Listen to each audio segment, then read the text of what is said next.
Smoke rises from the earth. The roads are cracked. The homes are gone. But the fire still burns. This is the story of Centralia, Pennsylvania, a once thriving town now reduced to steam, ash, and legend. The ground beneath this ghost town has been on fire since 1962, and it could burn for another 250 years. But this isn't just a tale about an underground fire. It's about a community lost, a disaster ignored, and a legacy that continues to haunt the American landscape.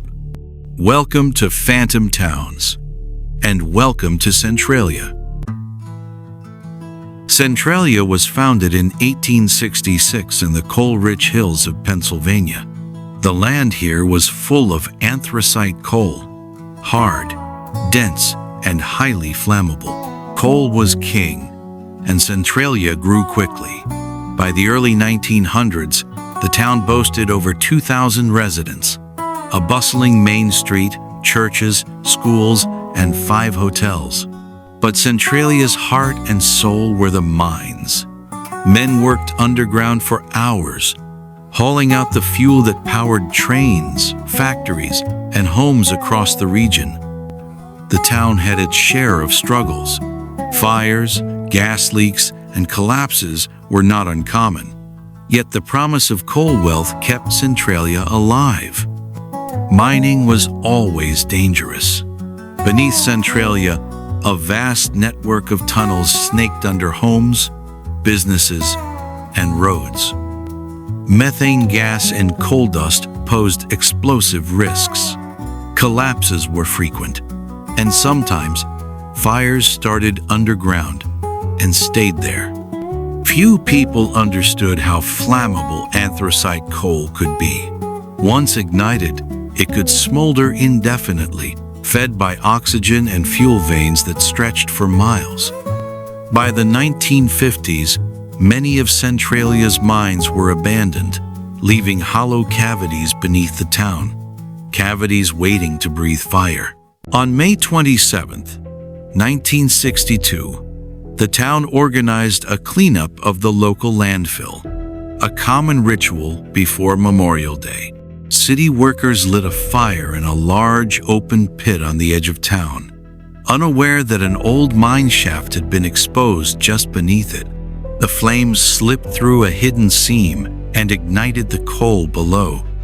At first, the signs were small, a bit of steam, a strange smell. But then the fire spread deeper, faster, hotter.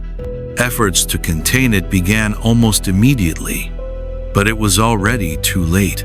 Over the next 2 decades, the state of Pennsylvania spent millions trying to stop the fire. Engineers tried trenching, backfilling, slurry injections. Nothing worked. The fire kept finding new paths through the vast abandoned mine network. Some blamed bureaucratic delays. Others accused the state of ignoring warnings. Residents grew frustrated. As the fire spread, so did fear. Basements began to fill with carbon monoxide. Grass turned yellow from below. The ground became warm to the touch. People started getting sick. Some wore CO detectors in their homes. Others moved out. Town meetings turned tense. Residents demanded answers, but no one seemed to have them.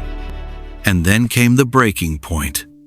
In 1981, 12-year-old Todd Domboski was walking in his grandmother's backyard when the ground opened beneath him. He fell into a steaming sinkhole over 150 feet deep. He grabbed a root, screamed, and was pulled to safety by his cousin. The event made national headlines. Centralia had gone from a quiet coal town to a ticking time bomb. Now, the world was watching. In 1984, the U.S. government approved a $42 million relocation plan. Nearly all of Centralia's 1,000 residents were offered buyouts. Homes were condemned. Entire blocks razed. Cemeteries were relocated. The post office was closed. The zip code was revoked in 2002. By 1990, only 63 residents remained. Most refused to leave until forced. Centralia didn't vanish quietly. Its smoldering streets inspired books, conspiracy theories, and even a major horror franchise. The Silent Hill video game and movie drew inspiration from Centralia's foggy, empty roads. Tourists visited the so-called Graffiti Highway, a closed section of Route 61 covered in colorful spray paint. But in 2020, the state covered the road with dirt to deter visitors. Even now, people still come to see the smoke. As of today, only a handful of residents remain, protected by a 2013 legal settlement. They live in a town without stores, without churches, without neighbors, but below them, the fire still burns. Scientists estimate it could burn for another 2 centuries. Centralia has become a symbol of environmental disaster, of government failure, of forgotten lives. This is what happens when we underestimate the earth beneath our feet. This is what happens when warnings go unheeded. This is Centralia, and this was Phantom Towns. Subscribe for more forgotten places, buried truths, and cities lost to time.